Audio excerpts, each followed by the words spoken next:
Crikey, didn't see you there. How you doing? G'day. On this week's episode of Risk Hunter, we'll be looking at risks in the workplace. We'll start by 3 offices. The first one, we're going to be looking at indoor air quality. The second one, we'll look at ergonomics and eye strains. And in the third one, we'll be looking at slips, trips, and falls. After each of our visits, we'll let our experts weigh in on what we saw, and hopefully you'll learn a little bit there. Thank you.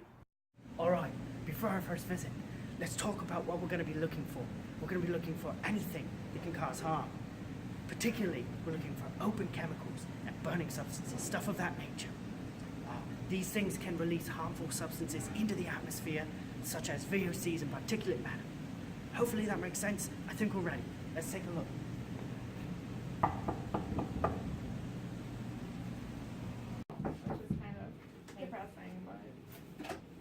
Good night. Mind if we take a peek around? Oh, sure. Come on in. Thank you.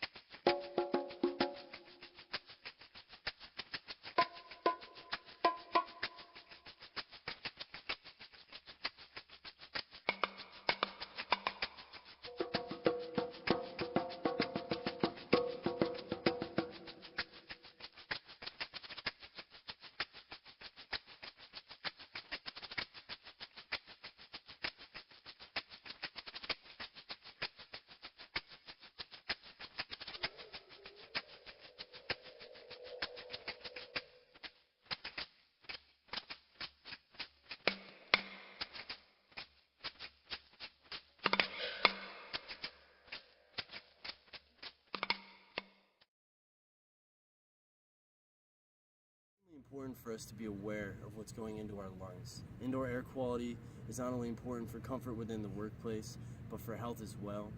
Contaminants can come from dust due to construction, renovation, mold, cleaning supplies, pesticides, or other airborne chemicals. And impacts also can come from anything such as poor ventilation, problems controlling temperature, high or low humidity, recent remodeling, and other activities in or around the building. In a journal article from Environmental Pollution, the presence of VOCs, or volatile organic carbons, was correlated with decreased lung performance for all age groups, and the US EPA acknowledges that some organics can cause cancer within animals, and some are suspected to cause cancer within humans as well. We saw some of those VOCs in Andrea's office, from the open paint can to cleaning supplies, and it's certainly something to be avoided. We also saw a burning candle, which certainly contributes to carbon monoxide, among other pollutants. And carbon monoxide is a poisonous, colorless, odorless, and tasteless gas. It's harmful when breathed because it displaces oxygen in the blood and deprives the heart, brain, and other vital organs of oxygen. Large amounts of carbon monoxide can overcome you in minutes without warning, causing you to lose consciousness and suffocate. The OSHA permissible exposure limit is 50 parts per million. And the candle was also off-putting particulate matter, which is small suspended particles that can come from combustion, cleaning, or even just suspension from the floor. What are you doing? Sorry, yeah, this is all valuable stuff. According to the World Health Organization, particulate matter is estimated to cause about 25% of lung cancer deaths, 8% of COPD deaths, and about 15% of heart disease and stroke worldwide. And I'm sorry, but you said that we need to be careful what goes into our lungs. I don't know what you're doing there. Thank you.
is the study of people's efficiency in the working environment.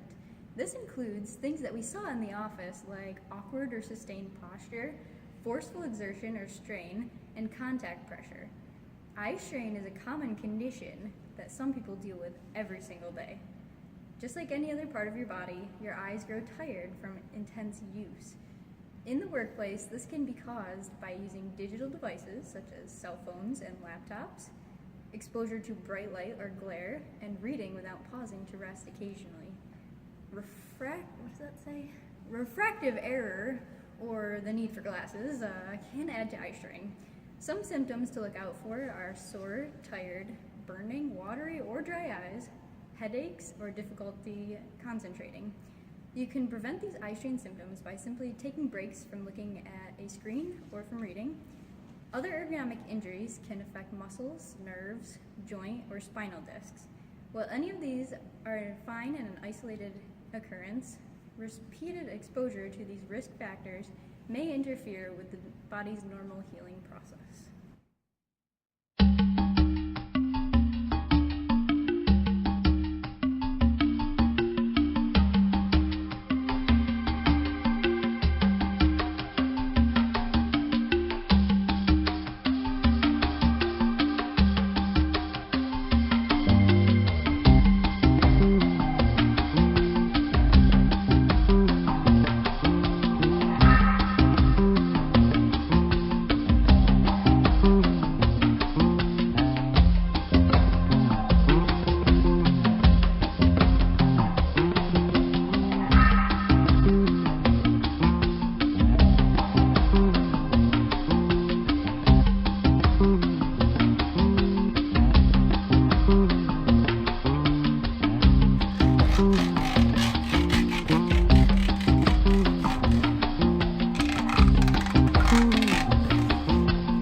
According to the Occupational Safety and Health Administration, accidental slip, trips, and falls account for over 15% of accidental deaths.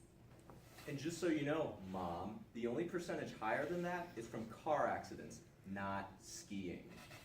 According to the National Fall Safety Institute, slip, trips, and falls account for over 8 million hospital visits, and 85% of all workers' compensation are from employees slipping on unstable or slick surfaces. To give you an idea of just how much that costs, between workers' compensation and the hospital visits, the total cost is about $70 billion a year. That's equal to about 437.5 million white face passes. Some of the main hazards from slip, trips, and falls include ice, wet spots on the floor, grease, some polished floors, loose flooring, and even cluttered rooms like the one that we saw. Looking back on that office, we can, in order to decrease Shane's chances of slip, trips, and falls, he can tidy up his room a bit, maybe move that stack of books and add a small stepping stool, and create a clear exit and entrance from his room so that he's not tripping over things, and also make sure that that fish tank doesn't leak. Whiteface just got 80 centimeters. We gotta go.